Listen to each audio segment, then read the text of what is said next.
ఓం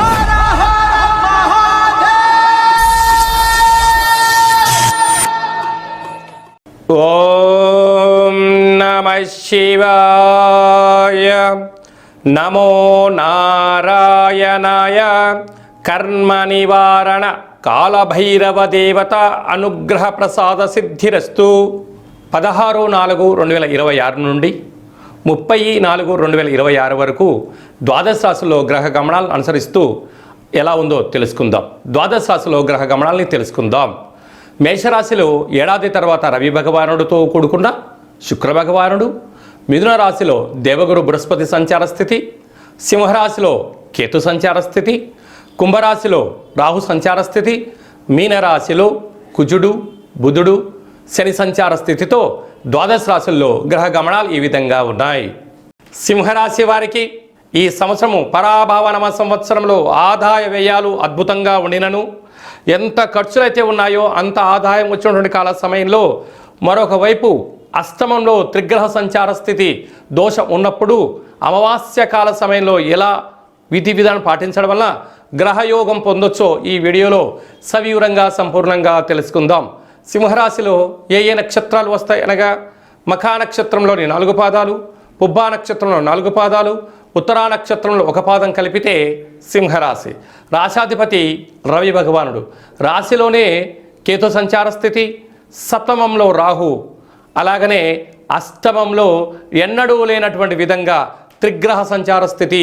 రుణరోగ శత్రుకారకుడు కుజుడు, బుద్ధికారకుడు బుధుడు, ఆయుకారకుడు శని భగవానుడు ఉండడం వలన అసలు ఇది వేసవి కాలం అవ్వడం వలన ఎన్నడూ లేనటి విధంగా 65 సంవత్సరముల తర్వాత ఈ సంవత్సరము 45 డిగ్రీల పై చిలుపు ఎండ పెట్టేటువంటి కాల సమయంలో ఉంది కనుక వేసవి కాలంలో మీరు ప్రయాణాలు పెట్టుకోకపోవడం ఉత్తమోత్తంగా ఉండగలగాలి.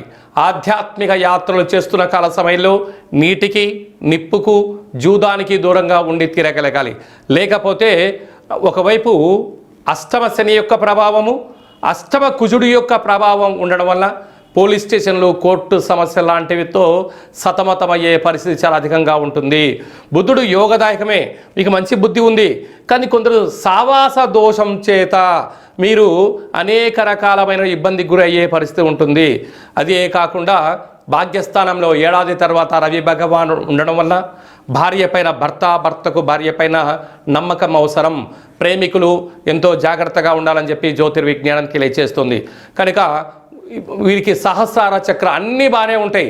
సహస్రార చక్రలో లోపించడం వలన అదృష్టం ఇంటి ముందుకు వస్తుంది, తలుపు తీసే లోపల పక్క వారి దగ్గరికి వెళ్ళే పరిస్థితి ఉంటుంది.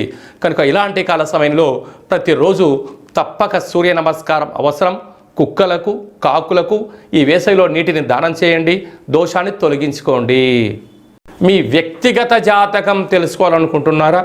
మీ యొక్క పేరు, పుట్టినటువంటి తేదీ, నెల, పుట్టినటువంటి సంవత్సరము, సమయము రాసి ఈ కింది వరకు వాట్సాప్ ద్వారా మీరు పంపించగలిగినట్లయితే 100 సంవత్సరాల జాతకాన్ని రాసి పంపించి మీరు పుట్టినప్పుడు గ్రహ గమనాలు ఎలా ఉన్నాయి, ప్రస్తుతం ఎలా ఉంటున్నాయి, ఈ పరాభవన సంవత్సరంలో ఎలాంటి విజయాలు పొందాలో తెలియచేస్తూ రాబోయేటువంటి కాలంలో అద్భుతమైన యోగాలను దోషాలను తెలియచేస్తూ మీ యొక్క జీవితంలో సువర్ణమయంగా కావాలని కోరుకుంటున్నాం కనుక ఈ కేంద్రంలో సంప్రదించి తెలుసుకోగలరు.